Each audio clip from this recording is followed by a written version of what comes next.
I thank Vedanta Society of Berkeley and Swami Prapannananda for inviting me to speak about Ramakrishna movement, a bird's eye view of its activities. It's a vast subject, and activities cover relief, education, medical, and spiritual. I would like to tell you in brief some of the things, and also point out a few which are very well known. And at the end, I would like to tell you one story how actually we get involved into certain activities. One activity actually I have in my mind, which is, I found that it is recorded in the Guinness Book of World Records. So first, the monastery, you can say our Swami Prapannananda gave the original inception of the Ramakrishna mission. Then we see that in Kashipur also, Sri Ramakrishna gathered all the young boys and said that, and gave them this ochre robe, and in that way he expressed that there should be an organization, and of course definitely he asked Swami Vivekananda, Narendra at that time, to organize them into a group. Then Baranagar monastery was started. Then it moved to Alam Bazar. Then actually it came to for a few months to maybe a year in Nilambar Babu's garden house, which was in which was by the side of the Belur Math at that time, when the Belur Math property was purchased. Then ultimately Belur Math was established. So in this way, the first building, if we call it, Math was established. And in the meantime, organization was registered in two ways, that means as mission as well as Math. And during Swamiji's time itself, there are some other centers were established. One is in Madras, because devotees of Madras had requested when Swami Vivekananda came there to send somebody to continue his work. So Swami Ramakrishna was sent there. Then Saragachi, where Swami Akhandanandji started a sort of relief work, feminine relief work. He was going on a pilgrimage around the Ganges, and when he came to that area, Baharampur area, Murshidabad Baharampur area, he found that there was an intense famine, and he started distributing, he collected some money, and Swami Vivekananda also encouraged him sending money, and started doing famine relief work. And ultimately there are some boys who lost their parents, and with them he started one, what is called orphanage. And that is a sort of official beginning of the relief work, we can say, or rehabilitation work. And by that time, Sister Nivedita's school also was started. That means during Swamiji's lifetime, Sister Nivedita started his school, and Advaita Ashram in Mayapati.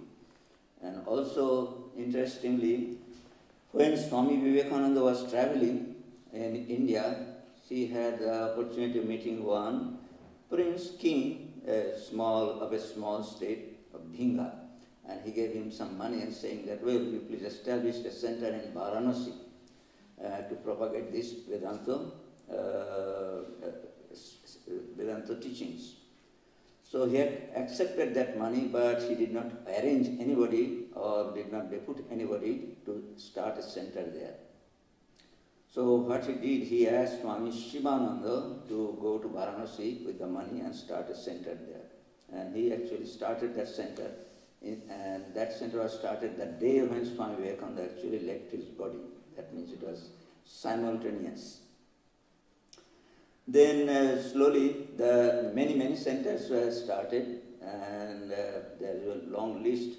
In fact, there is a very beautiful book which is titled The Story of Ramakrishna Mission, and it is a combination or collection of articles specially written as well as previously written by Swamis and devotees and scholars, where the activities of the Ramakrishna Mission in different phases, how actually it developed. It gives a very beautiful, and in a readable way, you can get the idea of the history of the Ramakrishna Math and Mission. Previously there was a book, probably it was officially commissioned, the history of Ramakrishna Math and Mission, written by Swami Gambhiranji Maharaj. And this book actually is further development is there, because all the centers we see that they have progressed. None of the centers, I do not find that any center has been abolished. That means what was started was never abolished, but they have flourished. There is no doubt about that. Then slowly we see as the work progressed. How the work progressed, that means Swami Vivekananda established the organization, so there is president, vice president, then trustees, and then their secretary, then assistant secretaries and treasurer and all those things. The structure was there. So naturally as the time passed and the Swamis were holding their positions and administrations were going on, so during the time of Swami Saradanandaji, we see that there are many good, many centers were established, and also some organizational, special, remarkable organizational activities were done. First was that the convention, it was in 1926, a convention was held. And that actually gathered, that means that gave the direction in which actually the organization should proceed. That was really, what is called, that was not only decided, but it was very discussed, and it was then onwards actually we feel the organization become very directional. And there was some political pressure also. You know, Swami Vivekananda has written many things or spoke about India's regeneration. So naturally there is a lot of pressure from the people of India to join into politics. And many, naturally that was, Swami Vivekananda categorically said that we should not join into politics. And a lot of effort has to be made to keep that situation. That means not get involved into politics. But fortunately or unfortunately, many political workers, that means those who had dedicated their lives for the political India's freedom, and they were very much, though they were very involved in the activities, later on they got got disillusioned also, because the political leaders were mostly, they found, probably in their situation, they were the self-seekers for name, fame, or some other, for other gain. Actually they were doing politics. So they were very much disillusioned, and such a young person, a number of such young persons actually left political life and joined Ramakrishna Mission. And that actually made a little bit things a little grave from the point of view of the government. They thought that these persons had entered into this organization, so this organization must be a political organization, and in that way there was a very tension at that time. And ultimately you see that Swami Saradananda took notice of that, and he ultimately assured the government that these persons actually completely relinquished, that some of them were young persons who were there, they are what is called political activities, that means one or two had undergone into what is called in the jail also.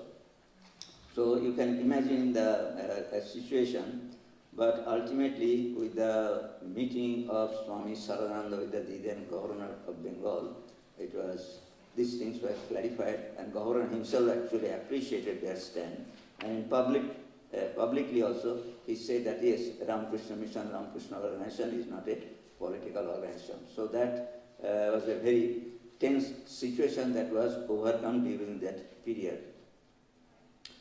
Then by this time, you see that by 1936, about 73 branch centers were opened, and many talented monks were there, and many of them were sent in this country.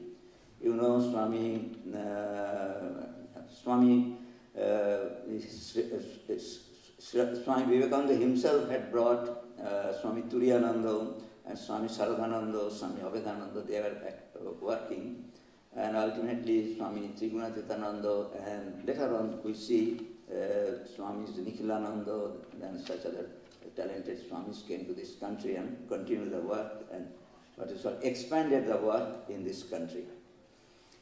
And in India, during this time, say up to there was a birth centenary of Sri Ramakrishna in 1936. It was done with great pomp and a very remarkable way. So by that time, we see that there were several hospitals were started, like Vrindavan, then Shishu Mangal, which is now as Seva Pratishthan, and also in Rangoon and Lucknow. In Rangoon, of course, the hospital which was established was later on closed because of the political situation. But these hospitals in Vrindavan, Shishu Mangal, and Lucknow, and such other places, they have flourished. And now Shishu Mangal, which is known as Seva Pratishthan, is considered to be what is called the biggest hospital in West Bengal. And Vrindavan also, I see that almost every month they are adding something. That means new things, and most up-to-date things are coming. So in that way, soon probably it will be a very big and very reputed hospital. And in the educational field also, we see that schools were started in many places, like in Deoghar, then in Cherrapunji, in Jamshedpur, a chain of schools were there, and of course in South India also there are many schools and colleges were established. And then we see that certain centers of importance, general service, that means they are not educational, neither medical, but at the same time they were important centers like Bombay, Nagpur, Sylhet, Rajkot, Almora. These are the centers which were started, and they are very remarkable in a sense that their locations and influence were very important. In that way, they were, from the preaching side, they are very good. And by that time, that construction of the temple, Belur Math temple that we see today, was started, and it was completed, of course, in 1938. And Swami Vivekananda himself had given the idea. That means during his time itself, the drawings were made with the help of Swami Vijnanananda, who was an engineer.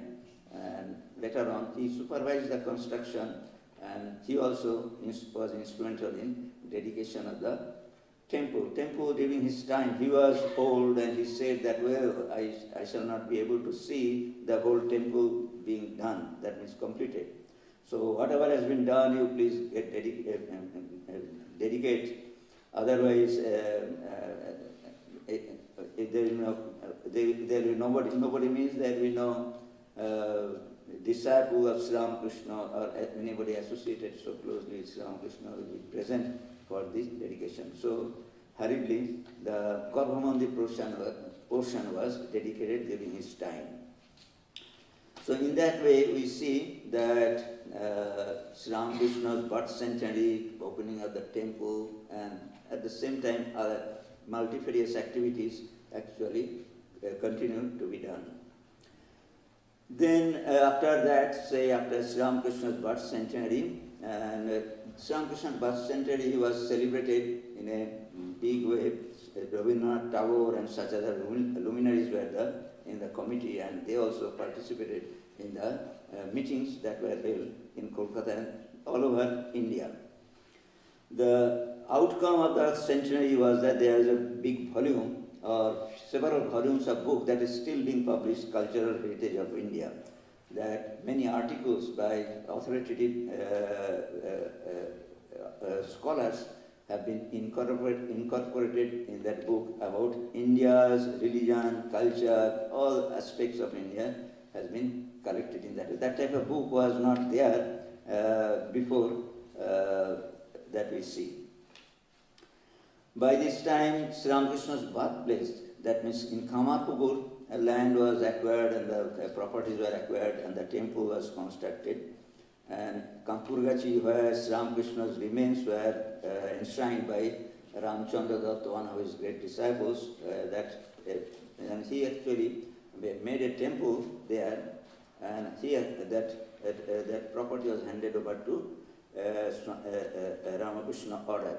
And in the same way, Kashipur property was also very important. As you know, Sri Ramakrishna passed away, and it was a rented property. That means when Sri Ramakrishna lived there, it was on a rent. And after that, actually changed hand. And in that way, it was a very complicated situation. But naturally, those who are followers of Sri Ramakrishna, they wanted that place to be a place of, because of the hallowed memory, that place need to be preserved properly. So after a lot of effort, it was acquired, and this Kashipur garden house that we see was made into a center. And the expansion of the work like Ranchi TB Sanitarium, which is unique at that time. During that time, there was not much good treatment for TB patients, especially at what is called those who suffered and those who are really economically what is called in disadvantaged. So for them, this Ranchi TB Sanitarium was a boon. Then Sarada Pit, which is the educational institution. You see, there is a twin center in Belur Math. One is Belur Math proper headquarters, and also there is an educational institution adjoining to that, where this college is there, Vidya Mandir, and now the university is there, and also along with this college, Vidya Mandir, there are many other educational institutions are there, like Polytechnic, Teachers Training College, and that was established during this time. And later on we see, because of the famine and such other things during the war, many children, orphans were there. So in Rohora, one orphanage was started. Later on it was developed into school and colleges. It is this time I saw that some, from the Rohora school, I think there are some students actually got the, got some good position in the high school examination. That means I think 10th grade or 12th grade, 10th grade probably, they had good position. Then in South India, then in Madras, Vivekananda College was started, and now it is a sort of deemed university. That is a very important institution there. And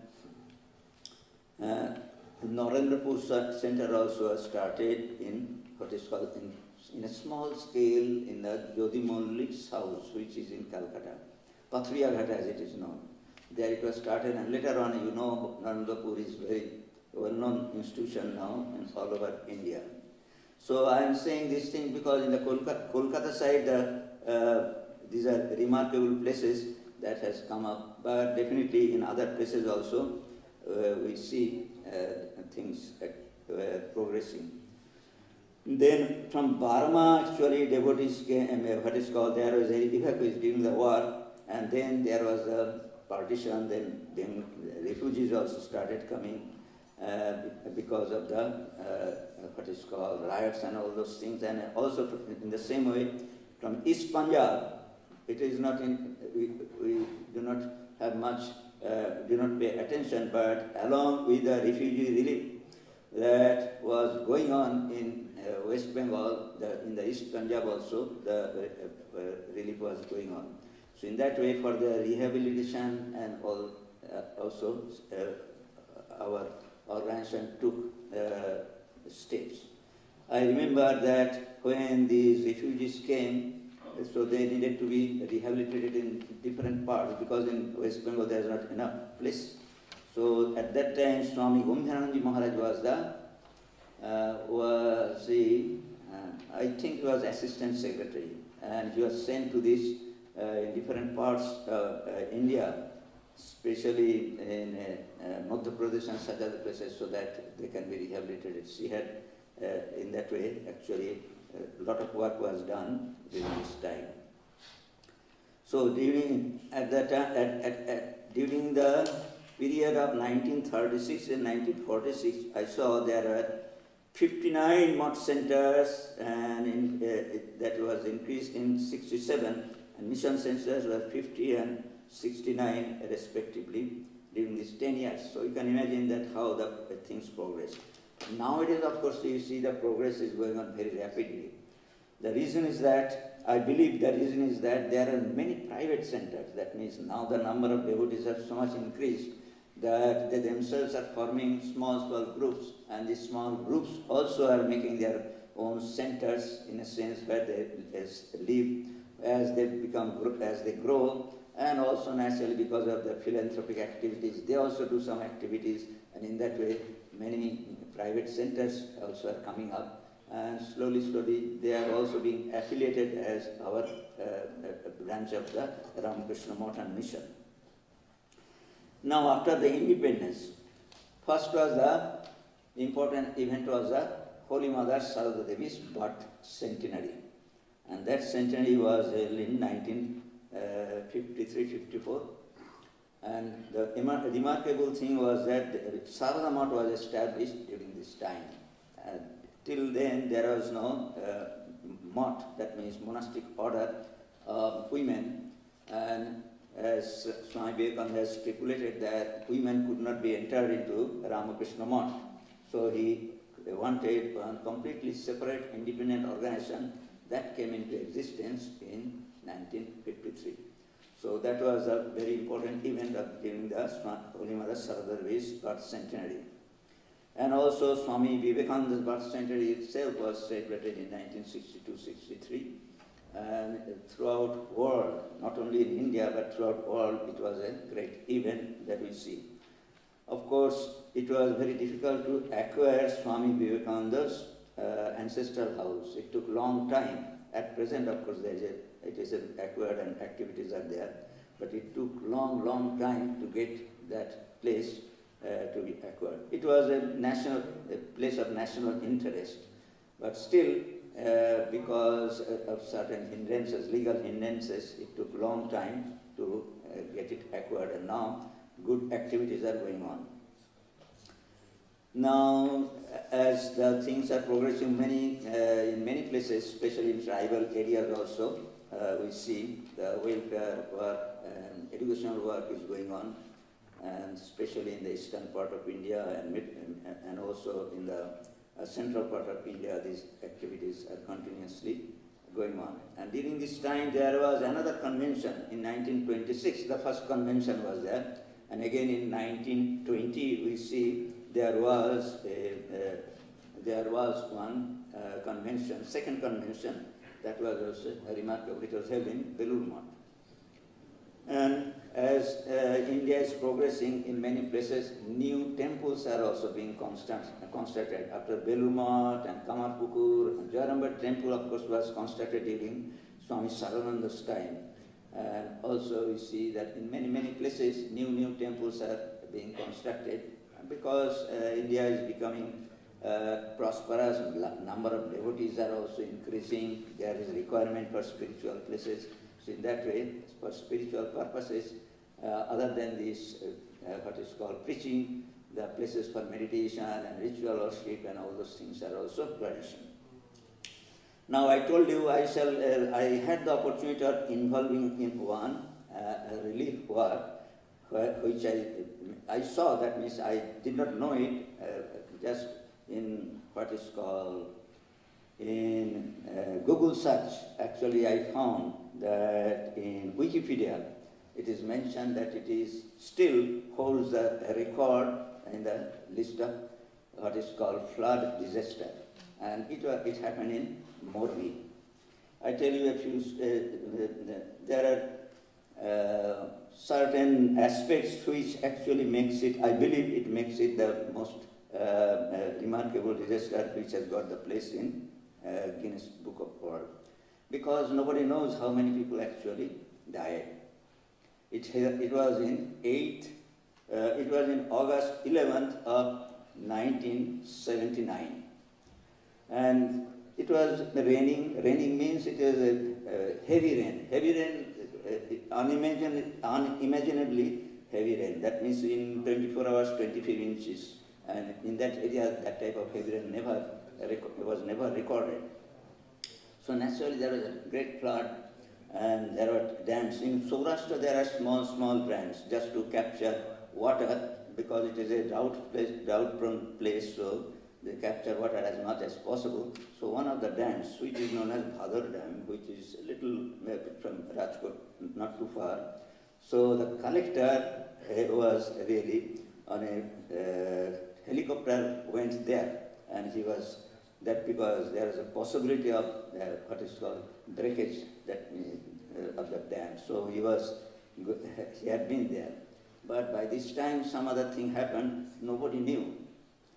But by words of mouth it came to us, we came to know that there was a dam on the river Mochu. It was not a very big river, but a considerable river, and there are two dams, and one of them, second dam was near the place called Morbi. Morbi is considered to be what is called, it is an industrial place, and it is known for three items which is very well known all over India. One is clock, probably Ajanta clock, many of you have seen, that is manufactured there. And also Nolia. Nolia means the tiles of the roof, and also what is called the floor tiles. These are the three main industries are there, and they are known all over India. So that city, what has happened, the dam has worked. That dam did not break, but the embankments, because of the water, actually was washed away. And it so happened that it occurred about 3 or 3:30 p.m. And by 6 o'clock, actually, the whole water has passed to the city. And nobody knew that. Somehow the word came to us, the relatives or somebody who has come from there told that this has happened, nobody knows it. So our Swami, who was in charge at the time, said, let us go and see what has happened. So he went about 6 o'clock in the afternoon. And just at the entrance, actually, other places, naturally there was water and all those things, but there was a sign of disaster. But at the entrance of the, what is called Morbi city, the road was entering, this disaster. Disaster means unimaginable. That means bodies are hanging from the, what is called, from the electric wire. And what to say, that a wall of water of 30 feet, that means dam burst, you mean that it is like a tsunami. 30 feet of water within 3 hours passed to that city, and the whole reservoir was empty. And nobody knew how many people actually died. So by seeing this condition, everybody was stuck. That means nobody knew. And then actually he came back and said that, well, we have to start the relief work. He sent me to the, what is called radio station to announce that Ramakrishna Mission or Ramakrishna Ashram has started relief work. So by the time I came back from the, announcement was done immediately, and by the time I came back to the center, I saw there is a queue of people bringing the relief work. First, one gentleman, I still remember, his name was Dr. Modi, and he brought 20 blankets. So he gave, in that way actually, whole night actually people came, and immediately actually the volunteers were sent to that place. That means started giving work. And it was almost impossible to enter into the city because of the devastation. That means thousands and thousands of people died during the time. And as I told you, I learned these things, the immensity of this disaster. The estimated number of dead persons is from 1,000 to 25,000, because government gave up the, what is called, the counting of the dead bodies. That means there was commission and all those things, but ultimately they had to stop because they could not really figure out how many people actually died. So this was the situation. And second point is that, which is just a side, what is called sidetrack, you can say. At that time, there was an institution which is now very famous, RSS. That means Rashtriya Sevak Sangha. And they also, as you know, being a political institution, they have also what is called this type of seva type of work. That means they also were in the field of doing work.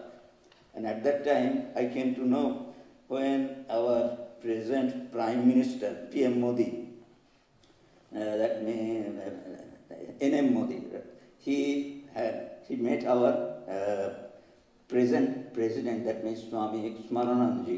And during the conversation, it came out that Swami Prapannananda at that time had come at the request of our center to do a report there.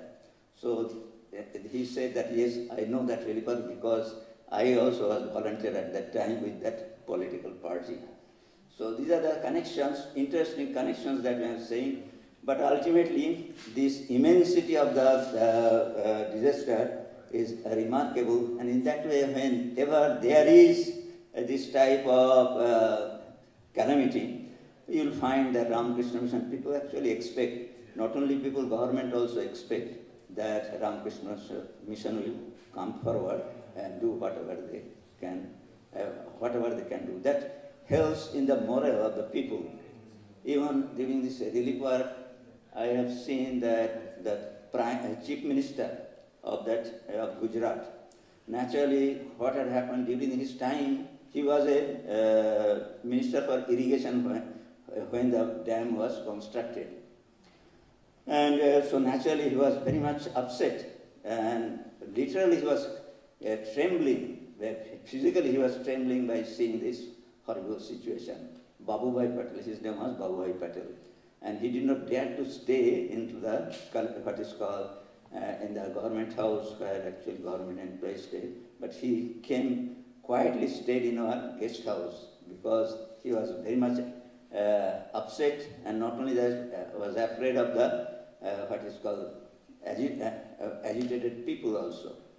So these are the situations that we face, and this is from a personal experience, I said, but definitely there are many such instances that are happening always, and I just gave a little bit idea how actually Ramakrishna Mission or our order has become an indispensable part of the activities or welfare activities and along with other spiritual activities in India and definitely in this country also.